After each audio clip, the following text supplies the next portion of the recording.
For GateWorld.net, I'm David Reed, and I'm here with Mr. Alex Zahara. Hello. Michael, Zales, Korosek, Iron Shirt. Let's see, Edgar, Shy One. Shy One from season 5. And a bunch of other guys, you know. Warwick. Warwick. One of my favorites. Thank you very much. You actually picked that one up. Yeah. You carried it completely around the solar system, actually. Exactly. Okay. That was a very bad joke. There you go, it's all right. So, news of SG-1's demise. I know. It's Crazy. Reached fans recently, yeah. Yeah.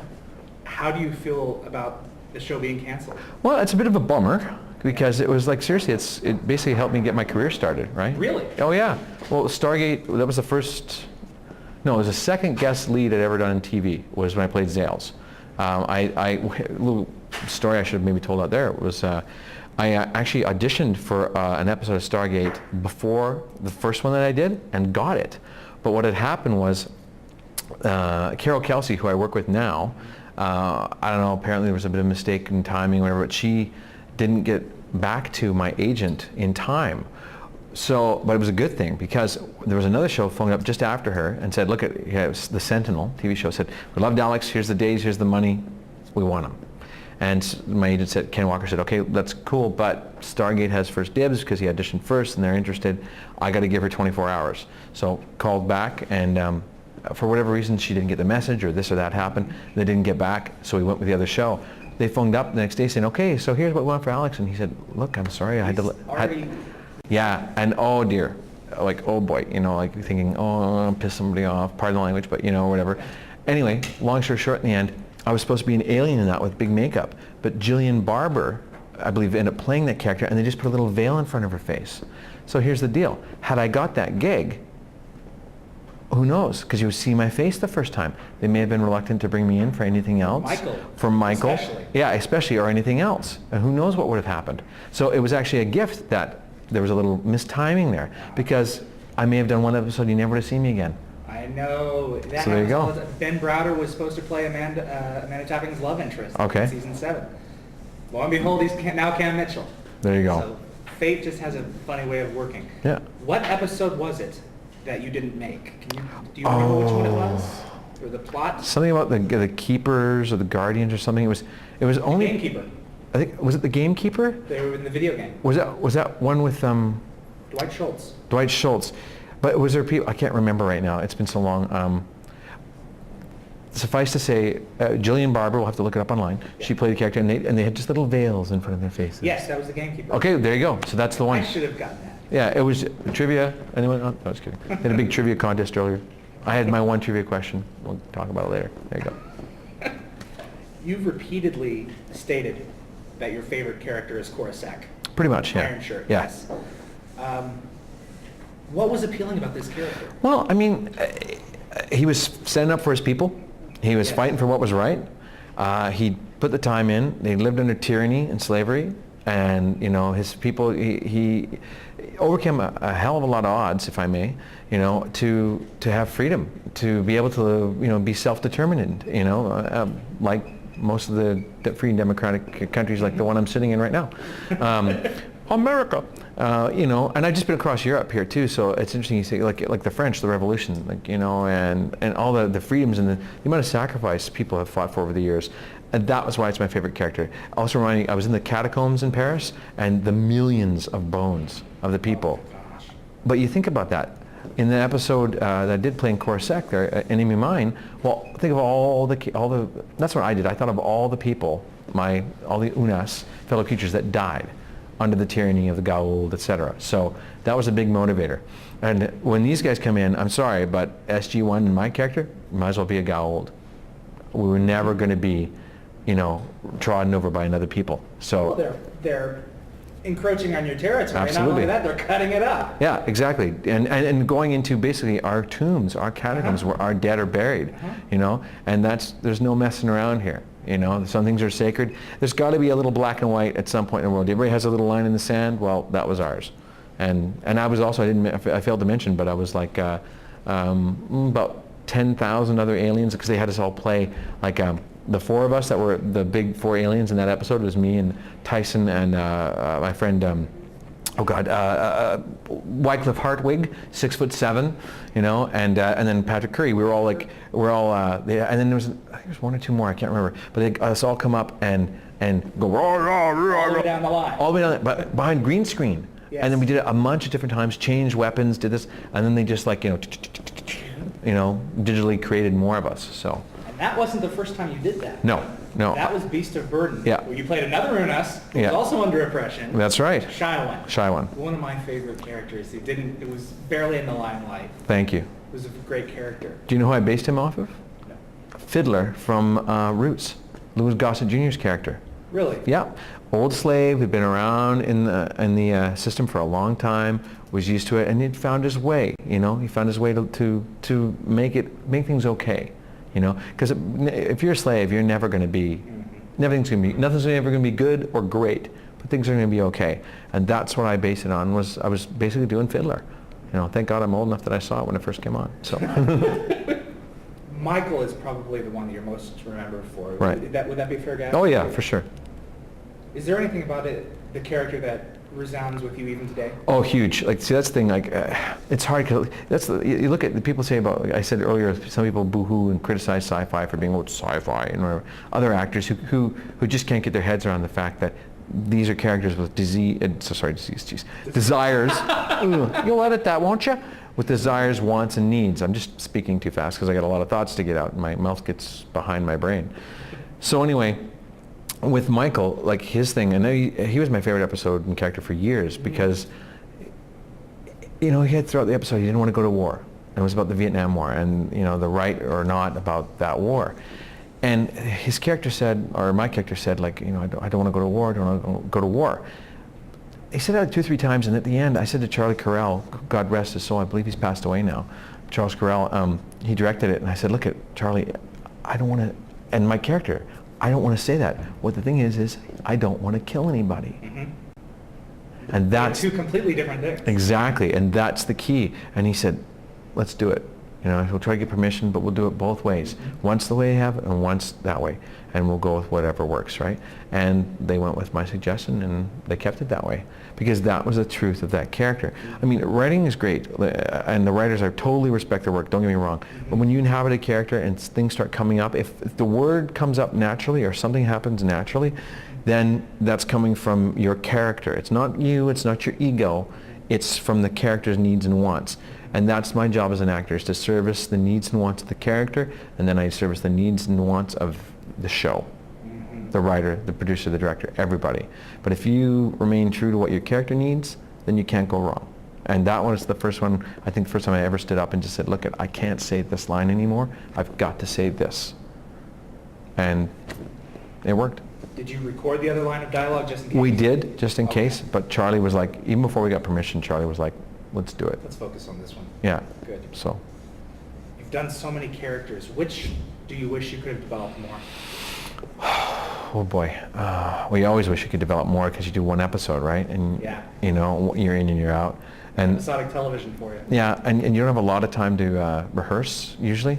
But what's been great with the Stargate guys is because they've known me over the years, and they've called me up, and I've known like months ahead of time that I'm going to work on the show, and so that's great. So that I can prepare and say, well, what's the story about? What's going on? So I have an idea, you know, usually of what's going to happen beforehand, and I've had that since about like the second season. I auditioned for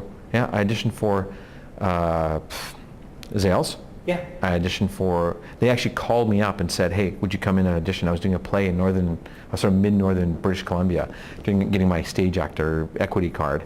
And I flew down on a Sunday, worked with my buddy Matthew Harrison, worked the audition, and I did the audition Monday morning, 11:30. Came totally dressed in a hippie outfit, man, like far out. They were totally laughing from the minute that I walked in the door. But also there's like, you know, heavy duty stuff in there, and I had them right there.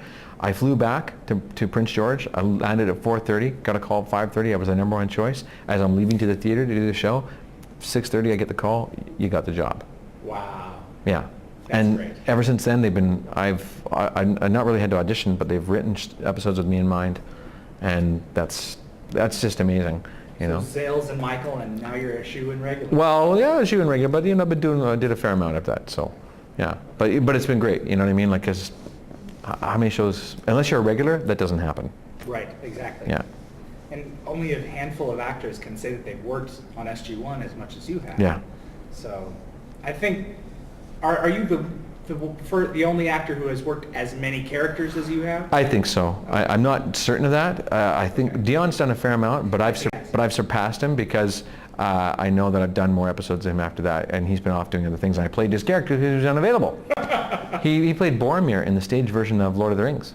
That's right, I heard about that. Yeah, I don't know if he's doing the London one, but he's doing this one. He did the one in Toronto here. He's still doing it. But yeah, I did that, and I think pretty much eclipsed other people. So. Bit of a rivalry there? Yeah. No. But I mean, but even within episodes, you start looking at that. Like I played like. In the Beast of Burden, I played Shy One. Then I was the waitress. I was one of the bloodhounds. I was the guy in the field in the beginning. I was toting boxes in the city and the town. I was those all count, don't they? hauling the water. That's exactly hauling the water. I was hauling the little wagon train that got blown up or whatever. You know, I played like 7 or 8 in that episode alone. Different little characters. You know what I mean? Didn't get paid for 7 or 8. No, just kidding. You know, let's not even go with all the ones that you CG'd in with Enemy Mine. Enemy Mine, I CG'd all those in. And then all the Super Jaffa soldiers, when you first saw all the Apophis' men, and when they ran after, like, the SG team had a ship flying away. And they ran after and jumped on, that's me. I'm the one running, and you see the little soldier jump up like that, that's me. Okay. I had all the little dots on in the little room with all the infrared, like the Matrix, how they did the Matrix. Yes. Same thing. So there you go. They said that when they were doing that massive shot with Anubis standing on his pedestal and all the soldiers beneath, that you were one of the guys that actually programmed those movements in. That's right. Okay. Was that something new for you? Yeah, I'd never done that before. They brought me in to do, and funny enough, it was 2 blocks from my house. I had no idea this place was here. The studio, I was 2 blocks from my house. Like literally, I walked out the door, went like, checked the time, the address, looked around, went, it's right there. and I exactly, and I just like walked over, and they put you in a little suit. Like, do you see Tom Hanks's thing from Polar Express? I haven't seen it. Well, it's a movie, but I haven't seen that. Well, the behind-the-scenes things. They put you in a little body leotard, and there's little golf or ping pong balls for reference all over you. And so they had me come in and do all these little, all the Unas creatures and whatnot. And then they had me do all these super soldier guys. And I did about 30 different passes of all the Unas guys, and I had to come up with 30 different walks and characters. So like literally on the spot, I got to come up with a guy. All right, here. And off you go. And that's the thing as an actor too, and we learned in theater schools, a lot of times the character will come out of the movement and the walk. And especially when we did Foothold, Dion and I really talked about these guys because they looked like squid men or something, like like lobster sort of guys or something. So we thought they must have evolved from under the water, and so their movement and how they move and their musculature is very different, Or well, think of it, if they lived in the water too, then they'd have to have their muscles would be so developed. So moving in the air, they'd have to like hold. Yeah, well, they like Superman. You have to hold back, otherwise you'd smash through walls, right? So, Okay. Yeah. Very cool. Is there any particular reason we haven't seen you in the Stargate universe recently? Have you just been busy? Well, I've been busy a lot. I really have. But also, too, it just depends on what they're doing, too. Yeah. Like, what their needs and wants are as well, right? They haven't come up with anything and said, hey, Alex, we need you to do something. So it's like, and I did audition for, Atlantis for Christopher Heyerdahl's character. Hulling, yeah. I auditioned for that. So I was in the running for that. But, no, I don't know. Like, they just do their thing. They do whatever, If it's not a big... and that's the thing, too. Like, honestly, this last couple of years I've been so busy. I haven't seen a lot of the show. So unless I've got a lot of aliens on the show, maybe they don't call because they don't... I'm not more than an alien. That's good. Right in, folks. There you go. It's exactly. Up to you.